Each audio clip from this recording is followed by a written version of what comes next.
What do you do when your ex-wife throws you out of your own home with no money, and everyone agrees you are just a useless, broke man who lost everything in the divorce?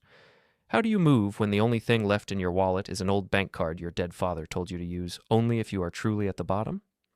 This is how I walked into a bank expecting to beg for small cash, watched the manager turn pale at his screen, and used what my father had quietly built to turn a cruel divorce into a very different ending.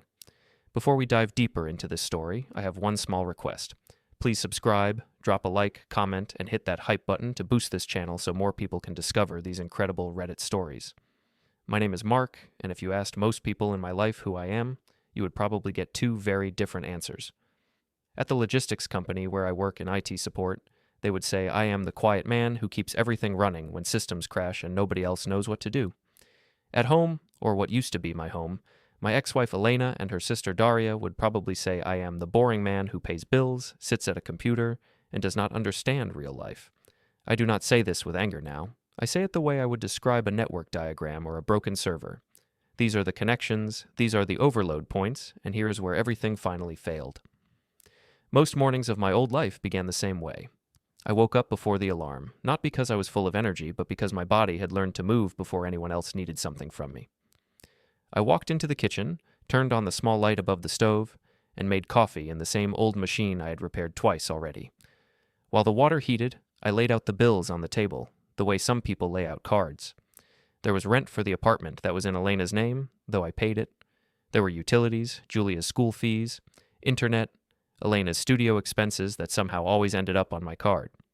I kept a notebook where I wrote dates, amounts, and any small comments that might matter later. It was not a fancy budgeting system. It was just my way of keeping a map of where my work went after it left my account. Elena usually came into the kitchen while I was still sitting there. She walked in already scrolling through her phone, hair in a messy bun that still looked like a style. She opened the fridge, sighed about prices, and then moved to my notebook without asking. She flipped it closed with one hand and told me that I worried too much, and that real men did not count every cent like old grandmothers. She liked to say that if I earned more, I would not need to look at numbers so often. Sometimes she laughed and called me her quiet roommate who pays rent and eats leftovers. She said this like a joke, but there was no softness in her voice. I usually just nodded and told her I would transfer more into the joint account after I got paid. Then I put my notebook away and left for work with my lunch in a simple plastic container while she discussed salon bookings with Daria over a video call. At the office, life felt different. The open-plan floor was noisy, with people talking, phones ringing, printers humming, but inside that noise there was a kind of order I could understand. I sat in my small corner near the server room with my two monitors and my worn-out office chair, and I solved problems. If a driver could not access his route, I fixed it. If the warehouse system froze, I restarted processes and checked logs. When someone deleted an important file, I restored it from backup. I was not a genius or a big boss, but people came to me when things were broken, and they listened when I explained why it happened and how to avoid it next time. My manager often told others that I was the reason no one noticed half the disasters, because I stopped them before they became visible. At work, I was not called boring or useless. I was called when things mattered. Then I went home, and the script changed back. In the evenings, Elena turned the living room into a stage. She invited friends, clients from the beauty studio, and of course her sister Daria, who moved around the apartment like she owned half of it. On those nights, I stayed in the bedroom as long as I could, because I knew my role in the performance. Sooner or later, someone would call my name, and I would walk into the living room with a small smile. Elena would wave her hand at me and tell everyone that this was Mark, the man who married his computer. She would say that I was good with cables and wires, but hopeless with people and money. Daria added that if she left me alone with a bill, I would probably frame it instead of paying it, because I loved paper so much. Everyone laughed. Sometimes one of Elena's friends looked at me with a quiet apology in her eyes, but nobody said anything out loud. On one of those nights, when the divorce process was already moving but not finished, the jokes became harder. Elena told the group that soon she would be a free woman in a modern way, because she would keep the apartment and the car while I went to start my second youth in some cheap room with old wallpaper. Daria raised a glass and said that in movies the man always leaves the woman broke, but in real life a smart woman knows how to leave first and take the house key with her. People laughed, and someone joked that at least I would know how to fix the hostel's Wi-Fi when it broke. I smiled and stayed quiet, the way I had done for years, but inside something small cracked a little deeper. The day the divorce became final was gray and cold. I went alone to the courthouse, carrying a folder with the documents my lawyer at the time told me to bring. Sitting on the hard bench in the lobby, I watched other couples argue in low voices, cry, or stare at the floor. When my name was called, I walked into the room, answered simple questions, and listened as they confirmed that the marriage was legally over. The judge used dry words about practical arrangements and stability for Julia. The decision gave Elena the apartment and the car because she had our daughter living with her and because, on paper, everything looked like joint life property that she practically managed. My years of extra shifts, my savings, my constant transfers into her accounts did not appear in those sentences. I walked out of the courthouse lobby feeling strangely light and heavy at the same time. Legally, I was now a man without a home. I had planned to stay in the apartment for a while longer, at least until I found a place to rent, but the law on paper and the reality in Elena's mind were not the same thing. That evening, I went back to the apartment to collect the rest of my things. I walked in with my small suitcase, thinking we would talk like adults, maybe argue a little, but at least divide our life in a quiet way. Elena was already waiting in the living room. Daria sat on the couch with her arms crossed. Julia stood near the window, pretending to scroll on her phone. On the floor beside the door, I saw 2 black trash bags tied at the top. Elena pointed at the bags and told me in a sharp, almost cheerful voice that she had done me a favor and packed my clothes so I would not have to think too hard. She said that now that the judge had made everything clear, there was no reason for me to stay one more night under her roof. She called it her roof, not ours. Daria laughed and said that a real man would take those bags and show the world how he could rebuild from zero. She said that crying about furniture was not masculine. I said, in as calm a voice as I could manage, that I only needed a little time to find a place and that after paying for the lawyer, I did not have much money left. Elena shrugged and told me that this was not her problem anymore. She said that the agreement was clear, that she had to think about her life, her daughter, her business. She did not say our daughter, she said her. Julia looked at me quickly when Elena said that, then away again. I picked up each bag, feeling the plastic strain under the weight of my own clothes. They were light for bags, but heavy as a cymbal. I asked if I could at least take the small desk from the bedroom, the one I had used for my laptop. Elena told me that the desk belonged to the apartment now, and the apartment belonged to her. She went to the door, opened it wide, and waited. Behind her, the hallway looked long and unfamiliar, even though I had walked down it thousands of times. I turned to Julia and said that she could call me any time, that I would send her my new number once I had a proper place. She nodded without meeting my eyes and said in a low voice that her mother was under a lot of stress and that I should not make things harder. I wanted to tell her that none of this had to be a theater, that we could have done it quietly, but the words sat in my throat and did not move. I stepped into the hallway with my suitcase and the 2 bags. Elena closed the door behind me with a firm sound, and I heard the lock turn. It was not a dramatic slam. It was worse than that. It was the sound of someone closing a cabinet they no longer needed to think about. That night, I checked into a cheap hostel not far from the center. The room was small, with 2 bunk beds, a narrow window, and a metal locker that smelled faintly of dust and cleaning chemicals. A man I did not know lay on the top bunk, headphones in his ears, moving his foot to some silent rhythm. I put my suitcase under the lower bed, placed the trash bags next to it, and sat down. The mattress was thin, and when I leaned back, I could feel the wooden slats under my shoulders. I took a deep breath and told myself I would survive. I had a job, at least for now. I had some money left in my account, not much, but enough for a few nights and some food. I reached into my wallet to count my cash and cards, wanting to know exactly where I stood. There was my main bank card, almost empty after legal fees and last bills, a public transportation card, a small crumpled receipt, and then, pressed flat behind everything else, I saw something I had almost forgotten. It was an old gray bank card, the plastic slightly worn at the edges, with a logo from a bank that still existed but had changed its colors long ago. The name on it was my father's, Leon, and under it, in smaller letters, was mine. My fingers stopped. For a moment, the noise of the hostel corridor outside faded. I remembered standing in my father's little apartment years before, helping him fold clothes and clear shelves when he was already weak. I remembered how he had opened a metal box from his closet with careful hands and taken out this same card. He had told me, in his simple, serious way, that this card was not for fun, not for holidays, not for small problems. He had said that it was for the day when the world decided I was finished, when I truly had nothing left, and I needed to stand up again. He had told me that if that day came, I should go to the main branch in the city, speak to a manager, and not treat it like a normal card. At the time, I had smiled and told him that I hoped I would never need it. I had placed it in my wallet almost out of respect, not really believing that such a day would come.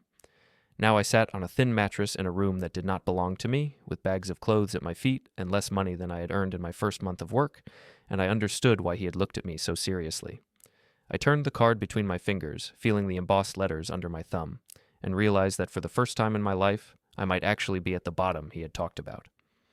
When I held that old gray card in the hostel room, the plastic felt warmer than it should. It was like my father's hand had passed through time, reminding me that he had seen further than I had. Looking at his name next to mine pulled me backwards, away from the smell of dust and cheap detergent in that room, back to the small apartment where he had lived alone after my mother died. My father, Leon, was not a man of many words, but the few he used stayed in your head. He worked for most of his life as an electrician in a factory. His hands were rough, his clothes always smelled faintly of metal and soap, and his idea of luxury was fresh bread and a radio that worked without static. When I was younger, I sometimes felt embarrassed by how simple he was, especially when I compared him to other fathers who had cars and big televisions. But whenever something broke in our place, he fixed it with calm patience, and that calm stayed with me more than any new clothes could have. I remember one afternoon, some years before he died, when I went to help him clean out his closet. He had called me and told me that he wanted to put his things in order because his health was not the same. I tried to joke that he was still strong, but he only shook his head and said that bodies had their own schedules. In the closet, behind old coats and boxes of tools, there was a small metal box with a tight lid. He took it out, wiped the dust with his sleeve, and placed it on the table. Inside, there were a few papers, a little cash, and that gray bank card. He held it up and studied it for a moment, then put it down in front of me. He told me that this card was not for daily use. He explained that he had opened a special account many years ago, after a small accident settlement and some inheritance money from a relative. He said he had decided that instead of buying something shiny, he would build a quiet reserve. He told me that he had set it up for the future with both our names, but that I should only touch it when life truly pushed me into a corner. I remember asking him, in a half-serious way, how I would know when that moment came. He smiled a little and told me that I would know when the world treated me as if I did not exist anymore, when I had done everything right and still ended up with nothing. He said that in that moment, it would be my decision to stand up or lie down. He pointed at the logo on the card and told me to never treat it like a normal piece of plastic. He said I must go to the main branch in the city center, not some small kiosk, and I must talk to a manager, not just any clerk. Then he closed the metal box, handed me the card, and told me to put it somewhere safe. At the time, I did not fully understand the weight of his words. I thought I would build my own security through work, promotion, and a careful life. I put the card in my wallet because I respected him, but in my mind it was almost like a symbol, not something I believed I would ever use. When I met Elena, I thought I was moving into a different kind of life. We met when I was already working at the logistics company, still in my 20s, still believing that hard work and kindness would be enough to create a good home. She worked at a cosmetics counter in a shopping center, always dressed in colors that made people notice her. She liked to talk, to laugh, to fill silence with stories. In the beginning, she told everyone that what she loved about me was that I was steady. She said she had dated men who were exciting but unreliable, and that with me she finally felt safe. We moved into a tiny rented apartment with thin walls and a shower that made strange noises. I remember us sitting on the floor one evening, eating cheap takeout from plastic boxes and making plans. I talked about staying at the company, maybe moving into a higher position one day. She talked about starting her own beauty studio with her sister Daria, about having a place that was hers. She told me that if we both worked hard, we could build something together. For a while, it really felt like a team. I took extra shifts at work, and when I came home late, she sometimes had food waiting and a smile that made the tiredness worth it. When our daughter Julia was born, we were both scared and proud. I remember standing in the small hospital room, holding this tiny life, and promising silently that I would always make sure she had a roof and food and warmth. I asked my father to be there a few days later. He held Julia carefully, like she was a new device he had never seen before, and told me that now my work mattered even more. He did not talk about money that day. He talked about presence. He told me that a child watches everything, not only what you buy, but how you treat people and how you let people treat you. Time moved, and small choices became patterns. I moved from basic IT work into a more responsible role. I was not some high-level architect, but I became the person everyone called when something serious broke. That meant more late nights, more weekends spent in front of screens in cold server rooms. The pay grew a little, not a lot, but enough that we could move into a better apartment. Elena was happy about that. She picked out furniture, paints, and decorations. She liked to tell her friends that she had turned an ugly place into something beautiful. Whenever someone asked how we managed, she said that she worked smart and that she knew how to handle money. She rarely mentioned my overtime or the fact that my paycheck covered the heavier pieces. Daria started spending more time with us as they planned their studio. On paper, it was their project. In practice, many early costs quietly left my account. When they needed a bit more for the first month's rent on the studio, I transferred it. When they needed better chairs because clients complained, I used my card. When they wanted a sign outside the building, I paid the designer. Each time, Elena told me that it was only temporary and that once the business grew, I would see the return.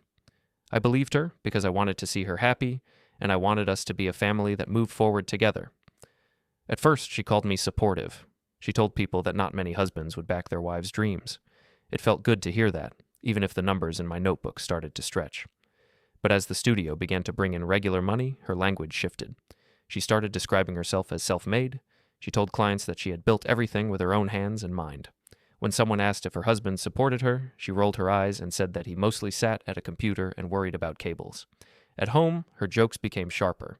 She told me that I worried like an old man about bills and that real success came from taking risks, not counting every line.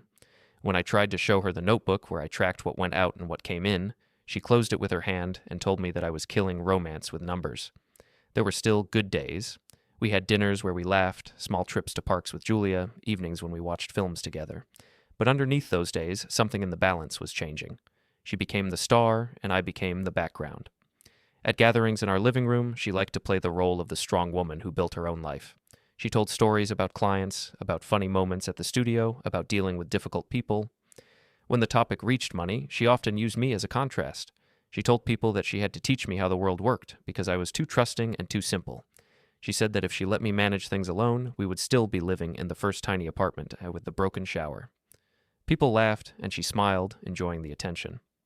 I felt myself shrink a little each time, but I stayed quiet. At work, however, nobody treated me like dead weight. When a network outage threatened to stop shipments, the whole floor looked at me. I traced cables, checked logs, restarted systems. When data backups failed because of a misconfiguration, I stayed late and rebuilt the process. My manager told me that I was the person he trusted most when things went wrong, because I stayed calm and thought clearly. A younger colleague once told me that he wanted to be like me because I never shouted when others panicked. He said that my quiet way made people feel safe. Those words sat in the same mind where Elena's jokes echoed. On one side, I was the man who kept things from falling apart. On the other, I was the clown she described to her friends. My father died a few years before the divorce. His passing was not sudden, but it still felt like a light going out. After the funeral, I was the one who had to sort out his small apartment, talk to the landlord, and pack his things. I remember standing in that familiar little kitchen with its old table and chairs, feeling both too old and too young at the same time. In his closet, I found the metal box again. I opened it, expecting to see the same few papers and that card, maybe some old receipts. The card was there, of course, and I left it in my wallet, as it always had been. Under the first layer of papers, I found something I had not paid attention to before. A small notebook, the size of my hand, with a worn cover. On the front, in the corner, was the logo of the same bank that printed my father's card. Inside, the pages were filled with neat handwriting and numbers laid out in columns. Dates ran down the left side. Amounts and short notes sat on the right. My father had recorded deposits, interest, and small comments about decisions he had made. It was not wild money. It was careful, slow growth. I skimmed a few pages, but grief pressed on my chest. And at that time, I did not have the energy to understand everything. I closed the notebook, put it in a box of his personal things, and told myself I would study it when my head was clearer. Then life moved on. The studio grew, Elena became busier and louder, Julia became a teenager with her own world, and my days filled with work, small fights, and compromises. The notebook stayed in that box, pushed deeper into a cupboard. Sometimes when I took something from that cupboard, I saw the corner of the box and thought of my father's careful hands. Then I closed the door and went back to the current crisis, telling myself there would be time later.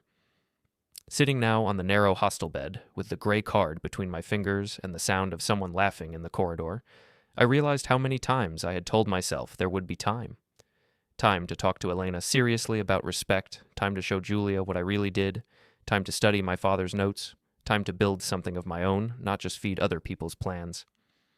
I looked at the card again and remembered his instruction about the main branch, about not treating it like a normal account. I thought about the notebook with the bank logo, still somewhere in that box of things from his apartment. maybe under old photographs and shirts. For the first time since the divorce became final, my thoughts moved from survival to something like direction. I knew two things clearly. First, I could not go on pretending that everything would fix itself if I just kept my head down. Second, whatever my father had done with that bank and that notebook, he had done it for a moment like this. The next morning, I woke up in the hostel before my alarm because a door slammed somewhere down the corridor and someone laughed too loudly. For a few confused seconds, I reached out for a nightstand that was not there and listened for sounds from a kitchen that was no longer mine. Then the hard edge of the bunk bed frame under my hand reminded me where I was. The gray card lay on the small shelf near my head, next to my phone. I picked it up and turned it over in the weak daylight coming through the narrow window. Nothing had changed on its surface, but everything felt different now that I was truly at the bottom my father had talked about. I washed my face in the shared bathroom, avoiding the mirror because I did not want to see the tired man who had let his life be carried away without fighting. Back in the room, I sat on the bed with my wallet open and looked again at my remaining money. It was enough for a few more nights and some food if I was careful. Not enough to rent a new place, not enough for deposits and furniture, not enough for anything that looked like stability. I slid the gray card into my pocket and told myself I would at least find out if it still worked. On the way to the bank, the city looked the same as always. People hurried to work with coffee cups in their hands. Children in school uniforms walked next to parents. Buses grumbled along their routes. To them, this was just another weekday. To me, it felt like walking toward an exam without knowing the questions. The main branch of the bank sat on a busy corner with a glass front and heavy doors. I had passed it many times in my life without paying attention. Now the sign with the familiar logo matched the faded symbol on my father's card, and his voice in my memory pushing me toward it. Inside, the hall was large and bright, with a polished floor, rows of chairs, and counters in a line. Screens above the counters showed numbers and short messages about loans and savings. People waited with their tickets, some shifting impatiently, others staring at their phones. I stood near the entrance for a moment, feeling out of place in my worn jacket, then took a deep breath and walked to the machine that gave out queue numbers. I pressed the button for account information and received a ticket with my number. I sat down and watched as the screen moved slowly from one call to the next.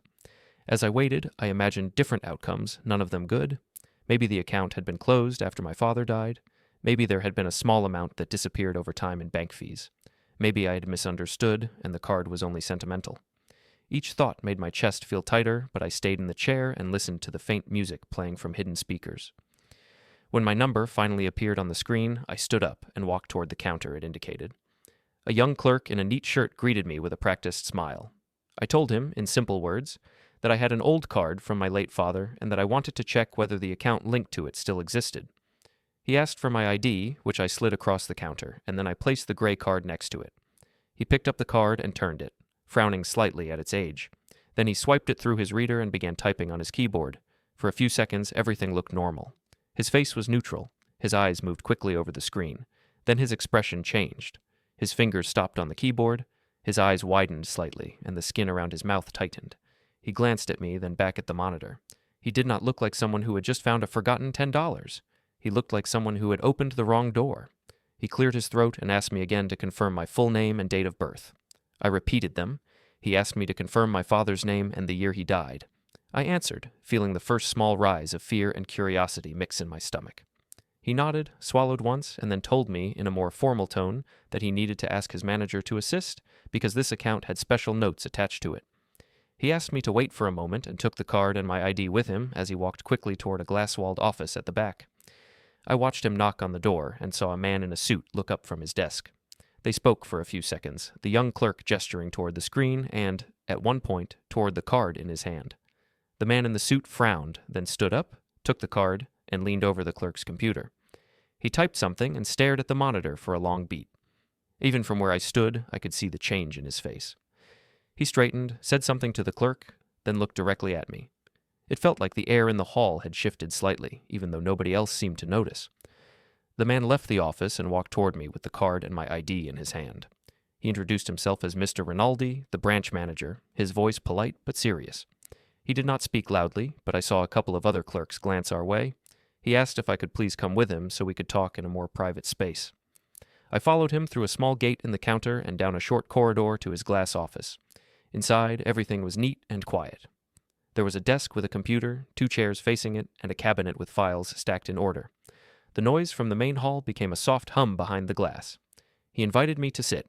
He sat down, placed the card and my ID carefully on the table between us, and studied me for a moment, as if trying to match my face to a picture only he could see. Then he turned to his computer and typed in a longer string of characters. I watched the reflection of the screen in the glass behind him, but the angle only showed light, not words. He nodded to himself, then looked at me again. He asked some questions that felt more like confirmation than curiosity. He asked when Leon had died. He asked whether I remembered my father mentioning anything about a special arrangement at this bank. I told him briefly about the metal box, the card, and the instruction to come here only when I had truly nothing left. I did not tell him about the hostel, the bags of clothes, or the locked door behind me at the apartment, but they sat under every word I said. Mr. Rinaldi listened without interrupting, then folded his hands on the desk. He said, in a measured tone, that this was not a normal dormant account. He explained that many years ago, my father had created a structure with the bank that involved more than just a simple balance. He used phrases like linked assets and long-term instructions. He said that, according to what he saw on the screen, there were conditions and processes that had to be followed before he could tell me everything. He made it clear that this was not a matter of clicking one button and reading out a number. My mouth felt dry. I asked as calmly as I could whether there was at least something there, or if I should prepare myself for disappointment. He did not give me a figure. Instead, he said that my father had been very careful and that he had left clear notes about me. He said that before they proceeded, the bank's inheritance and legal department needed to review the full file and verify certain things, including my identity and my father's records. He apologized for not being able to give me full details in that moment, but he insisted that it was important they did this correctly, because once certain steps were taken, they could not be reversed. He offered to schedule a formal meeting within a few days, where he and someone from the legal department would sit down with me and explain everything. He printed a small slip confirming the appointment time and asked me to bring my ID and any documents I had from my father, especially anything from this bank. He slid the gray card and my ID back to me with a careful motion. I studied his face as he spoke. I am used to reading small changes in people, watching for panic when systems fail or relief when a solution appears. Mr. Rinaldi's features were controlled, but the fact that he had left the busy hall to speak to me here, the way he said my father had been very careful, and the way he repeated that some steps could not be reversed, all told me one thing. Whatever my father had done, it was not small. I left his office in a kind of quiet shock. Walking back through the main hall, past the counters and the line of waiting customers, I felt like I was walking between two worlds. To everyone else, I was just another man with a jacket and a tired face. To a series of numbers behind a screen, I was the son of someone who had planned something big and hidden. Outside, the air felt colder than when I had gone in. I crossed the street and walked to the corner cafe where I sometimes bought cheap coffee on my way home from work. The owner was not there that day. A young barista took my order without looking up from her screen. I sat at a small table by the window, the cup warm in my hand, and tried to breathe slowly. My phone buzzed. For a moment, my heart jumped, thinking it might be some early message from the bank. But when I checked, it was a message from Elena. She wrote that she hoped I was enjoying my new freedom and that she heard from someone that I had been seen near the main branch of the bank. She joked that begging for crumbs would not make me more attractive or more respected. She added a little line about how a real man would accept that he lost and disappear quietly. Her words stung less than they used to. Something about sitting in that bank office and seeing the manager's reaction had shifted my internal weight.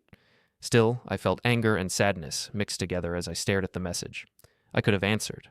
I could have told her where I was staying, how much money I had left, how strange it felt to be almost 48 and counting coins in a hostel bed. Instead, I closed the message and placed the phone face down on the table. It buzzed again a few minutes later. I turned it over, expecting another jab from her, but this time it was an email notification. The sender was the bank, with Mr. Rinaldi's name in the signature line. The subject line read, "Meeting scheduled regarding account and associated property, confidential."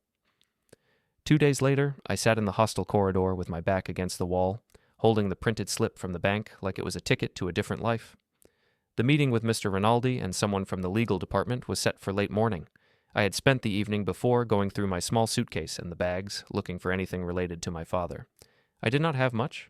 Most of his papers were still in a box at his old building, stored with permission from the landlord.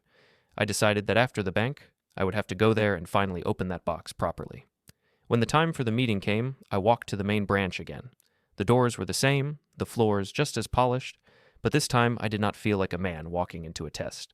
I felt more like a man walking toward a server room before the power came back on. Still nervous, but with a quiet focus. At the reception desk, I gave my name and showed the email on my phone. The woman behind the desk checked something on her screen, nodded, and asked me to wait for a moment. After a short time, Mr. Rinaldi appeared, wearing the same calm suit and serious expression. He greeted me politely and led me through a side corridor to a larger meeting room, not the small glass office from last time. This room had a long table, several chairs, and a screen on the wall. A jug of water and glasses sat neatly in the center.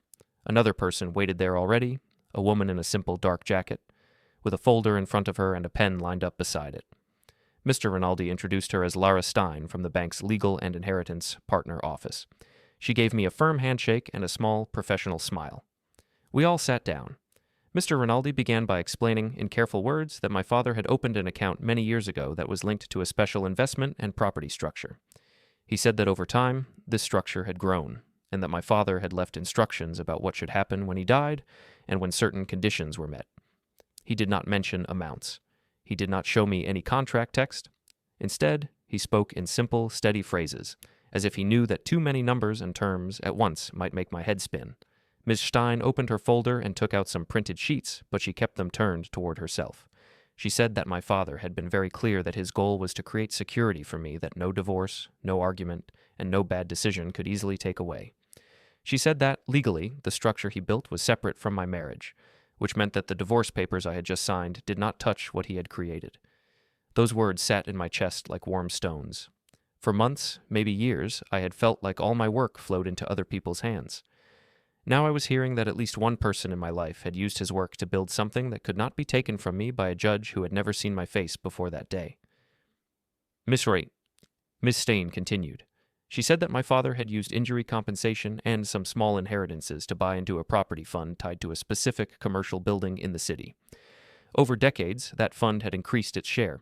She said that as of now, that structure owned a controlling interest in that building and some attached accounts. She did not say the exact share. She did not say the full balance. She said that in the bank's system and in the legal documents, my name was already written as the person who would take over decision-making once I met certain conditions. She said that my father's death and my current situation satisfied those conditions. I asked, trying to keep my voice even, what this meant in practical terms. I asked if this was something I could live on, or just something that would help a little. Mr. Rinaldi and Ms. Stein exchanged a quick look, not hiding anything, just making sure they spoke in the same line. Then she explained that, in practical terms, it meant that I now had the right to be involved as the main voice in decisions about that commercial building. That included how leases were set, how they were renewed, and how some of the profit was used. It also meant that there were instructions about a personal account in my name that could provide me with a modest but steady income, one that was not tied to my ex-wife, my old apartment, or even my current job. She stressed that the details would require several steps and signatures, and that they would guide me through that process carefully. I thought of the commercial building she mentioned and asked where it was. She named the address. For a moment, the room seemed to tilt, because I knew that address very well. It was the building where Elena and Daria rented their studio, the same hall with the glass door and the sign with their names, the same corridor I had walked down many times, carrying boxes, bags, and equipment when they had first opened. I sat back in my chair slowly and told them that my ex-wife's business was a tenant there. Mrs. Stein nodded, saying that they had seen her studio's name on the list of tenants, but had not known the personal connection until now. She said that it did not change the legal situation. She repeated that the structure my father set up did not depend on my marriage, and that, from the bank's and fund's perspective, all tenants were just tenants, no matter who they were to me personally. She asked me if I understood what that meant. I understood in a rough shape. It meant that while Elena had taken the apartment and the car and had thrown me out with trash bags, she had been paying rent to a building where my father, all this time, had been quietly building influence. It meant that I now had the power, if I chose to use it, to decide whether her studio would stay or go, under what terms and at what cost. At the same time, I knew I could not simply snap my fingers and evict her because I was angry. Ms. Stein made that clear before I even opened my mouth. She said that laws about property and contracts existed to keep this kind of decision from becoming personal revenge. She explained that I had the right to bring all tenants to the same clear standard. I had the right to end special deals, to adjust leases at renewal, to choose to invest in some improvements rather than others, but I did not have the right to simply throw out one tenant for emotional reasons, not if they were paying according to the contract. She said that if I wanted to act, I must act within those lines. I listened and nodded. Something in me relaxed at that. I did not want to become the mirror image of Elena, using power for public humiliation. I wanted to simply stop being the invisible base under a person who called me useless. We talked for a while longer. Ms. Stein said that the next steps would involve some paperwork at the bank and some at her office. They would need my documents, my father's death certificate, and proof of my identity. They would prepare everything so that the fund and building recognized me officially as the person in charge going forward. During all of this, they still did not slide any documents in front of me to read in detail. They spoke in summaries and shapes. I felt grateful for that, because each piece was already heavy on its own. When the meeting ended, Mr. Rinaldi shook my hand and told me that my father had been very intentional in how he set this up. He said that not many people thought so far ahead or trusted calm over noise. Ms. Stein suggested that we set a follow-up meeting at her office later that week to go through my options in more detail, especially about how much personal income I wanted to draw from the account now versus how much to leave growing. As I walked out of the bank, the city felt a little different. The same buses passed by, the same people crossed the street, but I felt like I had stepped onto a slightly higher piece of ground. The hostel was still waiting. Elena still had the apartment. My clothes were still in plastic bags. But there was also this new line running through a building I knew too well, that now connected to me instead of to some distant name on a contract. Before going back to the hostel, I took a tram to the neighborhood where my father had lived. The building was old but solid, with cracked paint and small balconies where people had hung laundry. The landlord still knew me from the time after the funeral. He recognized my face, asked how I was, and made a simple comment about how Leon had been a quiet, decent tenant. I told him I needed to collect a box of my father's things that I had left in the storage room. He took me down to the basement and showed me the corner where some labeled boxes stood. Mine was still there, with my name scribbled in my own handwriting on the tape. I carried it into the small room that tenants sometimes used as a laundry space and placed it on a table. Inside, under a folded shirt and some old tools, I found the notebook with the bank's logo. The paper felt dry under my fingers, the ink slightly faded but still clear. I opened it and read more carefully this time. There were dates going back many years, small amounts deposited, notes about interest, and then later entries that referred to building shares, rent pool, and fund distributions. My father had tracked everything like a mechanic tracks voltage or pressure. It was all there, line by careful line, a quiet story of a man who took pain and old money and turned it into something that grew steadily. At the bottom of one page, near the end, he had written a sentence that was not about numbers. It said that when the time came, I would have to choose where my loyalty really was, with people who only saw me as a wallet, or with those who respected work and calm. I closed the notebook and put it in my bag. Above me, somewhere in the building, a radio played a soft song. It made the air feel warmer for a moment. On my way back through the city, I stopped at the cafe near the commercial building where Elena's studio sat.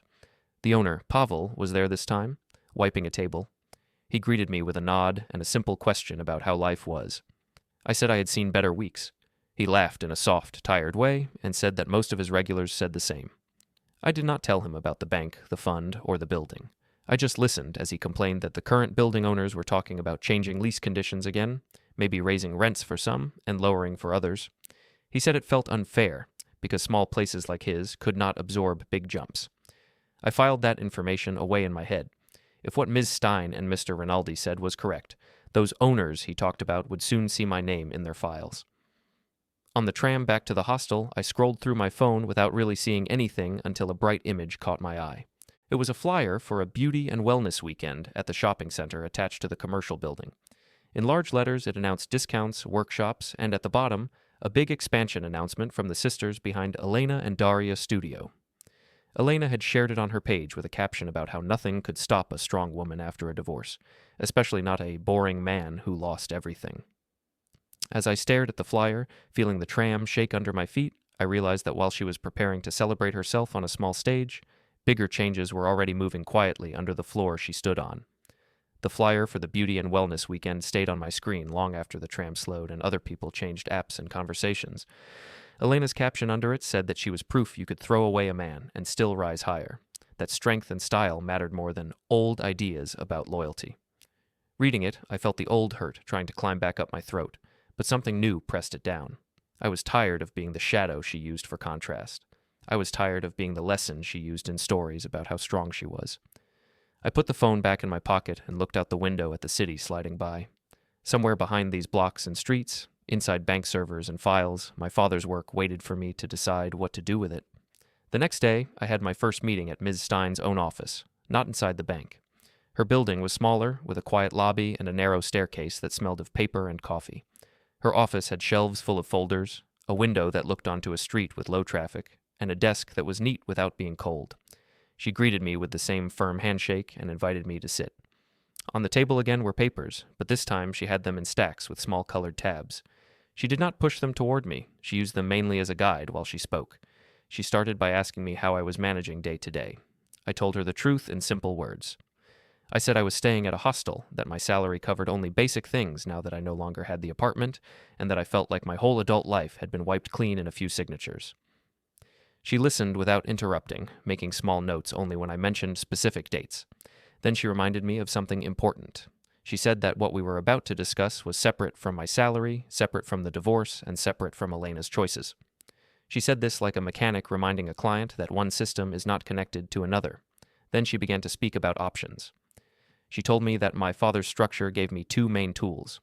One was the share of the commercial building and the right to influence how it was managed. The other was a linked account that could pay me a modest but steady income each month if I chose to activate it that way. She made it clear that if I tried to pull out everything at once, like some lottery winner, taxes and penalties would eat a big piece of it. She recommended a balanced approach. Enough income to get me out of the hostel and into a small apartment of my own, but still leaving the main structure in place to keep growing. Then she moved to the topic of tenants.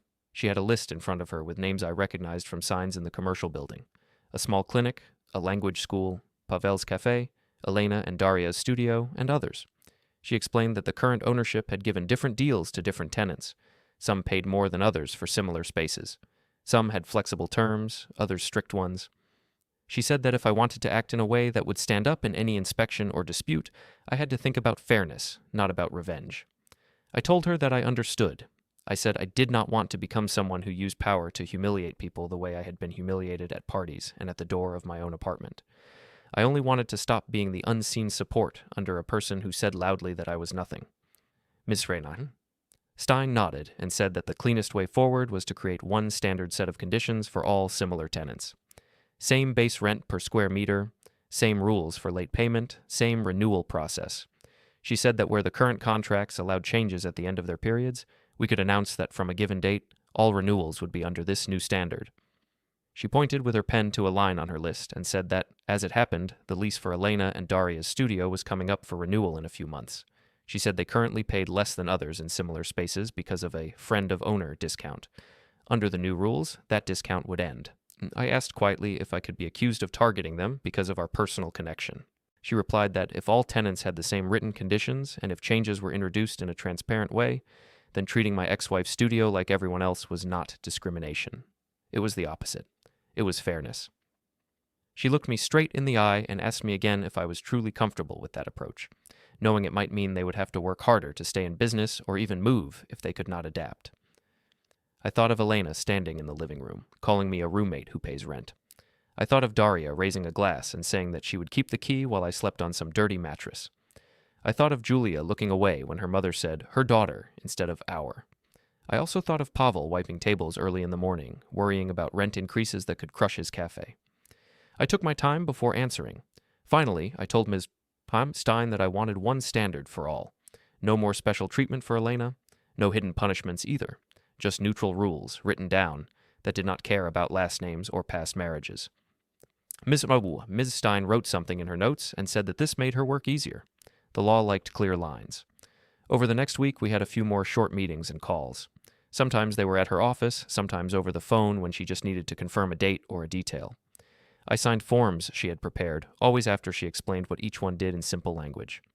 I knew I was giving my consent for the fund and the bank to recognize me as the main decision maker.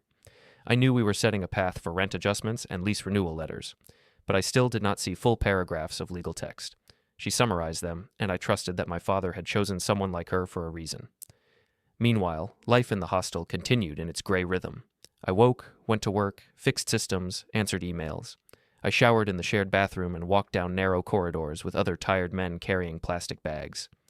Each night, when I lay on the thin mattress, I thought about the line my father had written in his notebook about loyalty. Then I thought about what my loyalty had looked like so far. I had given it freely to people who saw me as a background prop. Now, with each small step at the bank and at Ms. Stein's office, I felt that loyalty shift slowly towards someone who had respected me even in silence, my father. One afternoon, after work, I decided to walk past the commercial building rather than going straight back to the hostel. The air was clear, the sky pale, and the city lights were just starting to turn on. When I reached the building, I stood on the sidewalk across from it for a moment, watching people go in and out through the glass doors. Inside, I could see the directory board listing the tenants. Elena and Daria Studio, shown in clean letters among the other names. I entered and took the familiar stairs rather than the elevator. The corridor on their floor smelled of perfume and coffee. Outside the studio's glass door, I could see Elena and Daria arranging displays and talking to a young woman who looked like a new assistant. They were dressed beautifully, as always, their movements large and confident. On a small table inside, I saw a stack of printed flyers for the Beauty and Wellness Weekend. A video on a tablet played a short ad for their services on loop. I stood slightly to the side so they would not see me right away. Their voices carried through the glass whenever they got louder. Daria said that after the event, they would finally have enough attention to open a second studio in another part of the city. Elena laughed and said that soon they would negotiate with the building owners to get even better conditions, because the place needed them more than they needed the place. She said no owner would be stupid enough to lose their main attraction. The assistant asked in a shy tone if the rumors about Elena's divorce were true. Elena threw her head back and laughed, saying that of course it was true, and that she was happier now than ever. She said she had made sure to keep the apartment, the car, and the best parts of the life they had built, while her ex was now learning what it felt like to start from nothing. Daria added that men like me were useful only as long as they paid, and that once the money and home were secured, they were easy to replace. The assistant giggled, a little uncomfortable, but said nothing against them. I felt the old familiar pain, like a hand tightening around my chest. For a second, I imagined pushing the door open, stepping inside, and throwing the new truth in their faces right there. I imagined telling them that they were bragging inside a building whose strings now led to my hands, but the image vanished as quickly as it came. It would have been just another noisy scene, another story they could twist later, another moment lost in gossip. My father had not spent decades building something quiet just so I could scream for 10 minutes in a hallway. I chose instead to keep walking. I went down the corridor to Pavel's cafe. When I entered, he looked up, smiled, and asked if I wanted my usual simple coffee. I nodded and said yes. While he prepared it, he told me that he had heard there would soon be a meeting for all tenants. Something about ownership changes and new lease conditions. He sounded nervous, but also a bit hopeful. He said maybe the new people would be more consistent than the last ones, who changed rules without warning. I told him that sometimes new systems were messy at first, but if they were designed well, they made life easier in the long run. He laughed and said I still talked like an IT man even in a cafe. I smiled and left it at that. That night, back at the hostel, I received an email that made my heart beat faster, but not in a panic way. The subject line mentioned the commercial building and the words tenant meeting and ownership introduction. It was sent to all tenants and relevant parties. I was copied not only as a tenant contact, but also in a new role that made my breath catch for a moment when I saw it. Controlling interest representative. The email announced a meeting in the building owner's conference room on a date just after the Beauty and Wellness Weekend. It said the purpose would be to present the new management structure, discuss standardized lease terms, and answer questions. As I read it, I could already hear Elena's voice bragging about how she would charm the new decision-makers into giving her studio an even better deal.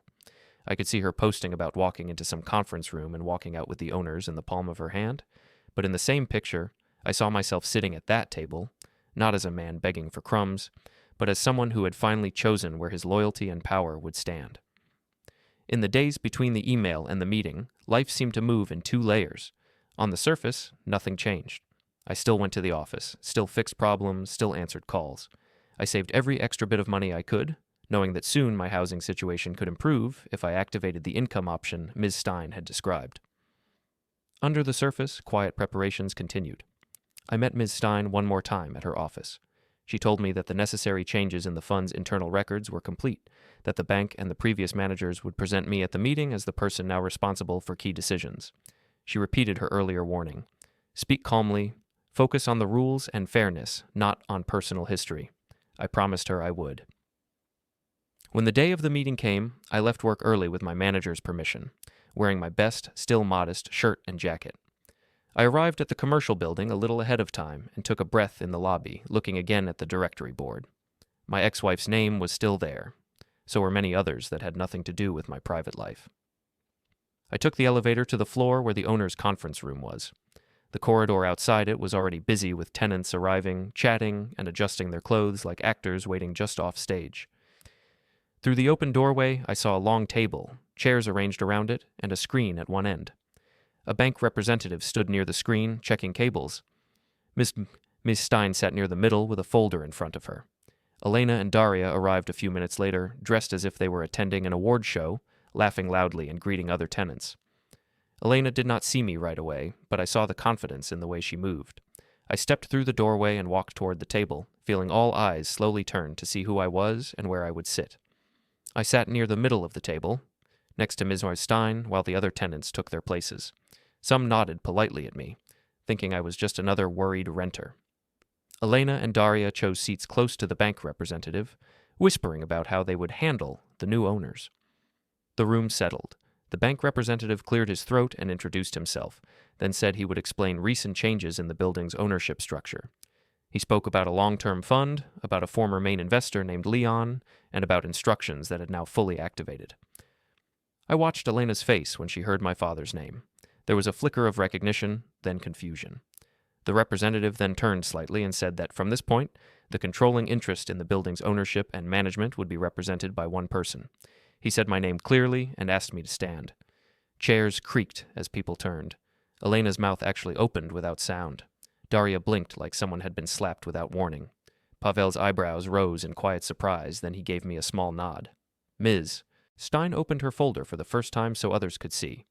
She laid out copies of the trust summary, the ownership certificates, and the new standardized lease template. She explained, in simple, cold language, that all tenants would move to one clear set of rules as their current contracts ended. No more secret discounts, no more friend-of-owner deals. Elena tried to speak, her voice sharp, saying it was personal revenge. Miss Stein answered that the divorce decree was separate and closed, and that these documents were about property and contracts only. When it was my turn, I kept it short. I said that I would not punish anyone, but I would not carry anyone in secret anymore. I said that my father had built this, so his work went to people who respected effort, not noise. When the meeting ended, papers were passed around, pens clicked, and chairs pushed back. Outside in the corridor, through the glass, I saw Elena and Daria staring down at their new lease terms with their bright flyers crumpled between their fingers, while my name waited quietly now in the building's files where they could not touch it.